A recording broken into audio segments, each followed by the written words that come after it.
Sawdust and Cornbread. Today is part 2 in a series where I'm making components for a finished project that you get to guess what the outcome will be. It's shabby chic, farmhouse, rustic, and I'm using all kinds of techniques. Today I'll be working on this backboard piece. Let's get to it. I've been keeping some reclaimed wood in our backyard. This particular piece is over 70 years old. It was an old door frame. If you've ever had to purchase reclaimed wood and wondered why it was so expensive, this is the reason right here. Not only do they have to travel to the location, remove the wood from the existing structure, they have to remove all of these little nuts, bolts, hinges, and whatever else is stuck in the wood. It is very time consuming, but well worth it in the end. It puts up a good argument for using reclaimed wood that you already own. With all the hardware removed, I could begin the cleaning process of this reclaimed wood.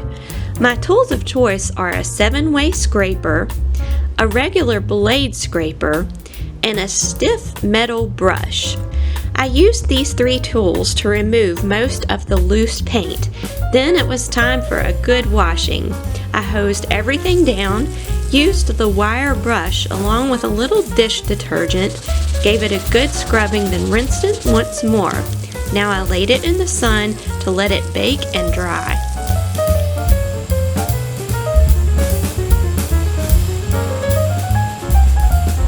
Now you get your first peek at what the second stage of the project may be. This backboard piece is made to fit snugly between 2 corbels on the wall. Each corbel top base is 4 inches wide, so I had to be careful to measure the piece in order to cut it so that it would fit squarely between these 2 corbels. All that was required was one swift cut. You can see here how I attached the corbels to the side using 2 4-inch screws. I am a huge advocate of attaching any wall-mounted object that bears any weight at all directly to the studs. A lot of times I'm working alone and may or may not stack various objects to position the object at the height that I need. I don't recommend this. It's not very safe. You only want to partially screw in your first screw. That way you can work with your level to make sure everything is good and square and level before you drive that screw all the way in. Once you have everything leveled off, tighten up that first screw and then use the marks to drill the project directly into the wall. Now that I have this backboard piece up, I can really start doing some customizing.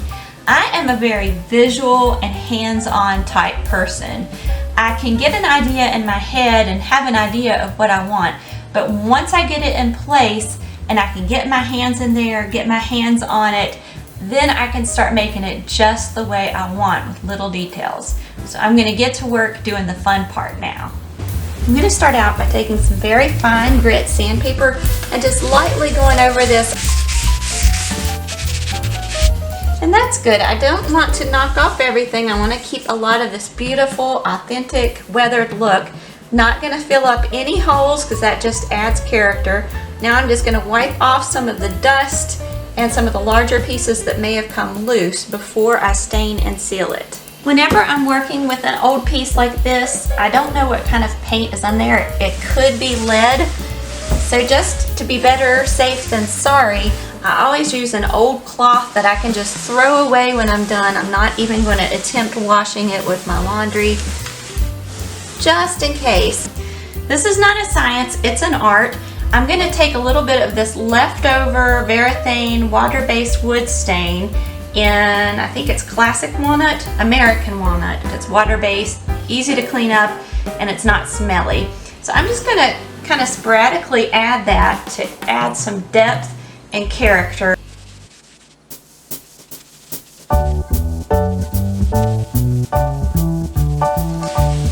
One thing my dad always taught me is that you can get so caught up in doing any kind of project that you forget to look at the big picture.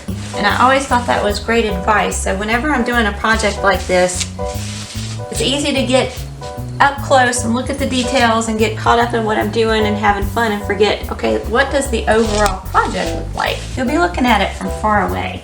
So let's step back and take a look. I may actually end up doing some hand applied crackle with my glue crackle technique, just to kind of break it up, give it some more continuity rather than having the one stripe that stands out there. I allowed that stain to soak in and dry a bit. Now I'm going to add a little bit additional crackle using my school glue technique. If you haven't been watching any of my videos, I'll post a few at the top and at the end where I have used this same technique. Basically, you're just using basic school glue and a water-based paint in your choice of color to create an authentic looking crackle or chippy looking finish. Since this piece already has large crackles rather than lots of small ones, I'm going to be really generous with the school glue for this project and not spread it very thin at all, because the thicker the glue, the larger your crackle will be. So if I do a real thin coat, it'll be very tiny, fine crackles, but I want these crackles to be a little bit thicker just to kind of blend in with the existing crackle.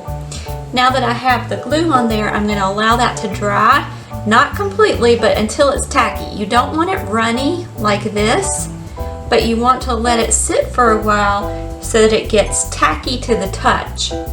You don't want to do any shortcuts. You can't use a blow dryer to speed the drying process of the glue, because it forms a film on top and it won't activate the paint on top to crackle it. So there's no shortcuts here. We have to wait for this glue to dry enough to get tacky. I allowed this layer of glue to dry just a few minutes to get tacky. It's not real runny now. So I'm going to go ahead and apply my paint directly over that. I'm using white. This is the Chippy Apple Barrel Matte. You can use any water-based paint in any color that you like. I'm just using white because it matches.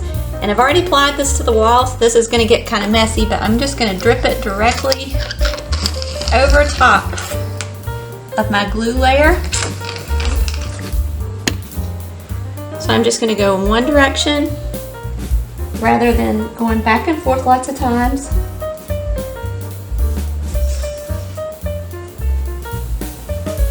And that's it. That's all I need to do.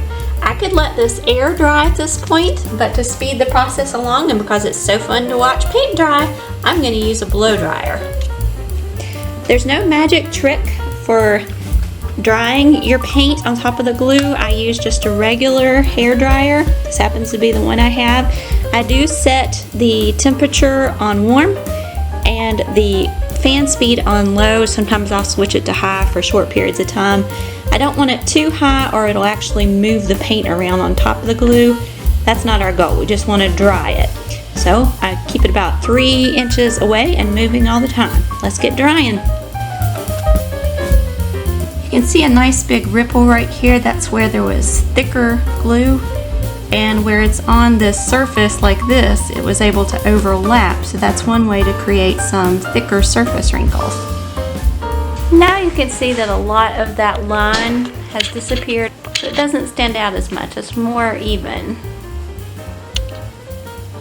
I really like the way that that stain added some depth to these spaces that are already kind of dinged up. Adds a little more character. Now I'm going to put a sanding sealer finish on there to seal in any loose chips and give it just a little bit of a low sheen.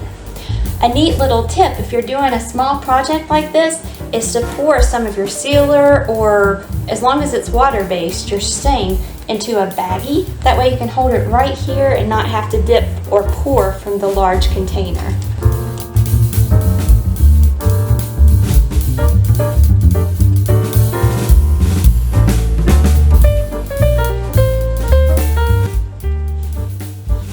I might give it a couple of thin coats in order to build up some protection, and I'm going to seal off this surface so that there's no more chipping or anything falling off or loose particles coming into the floor.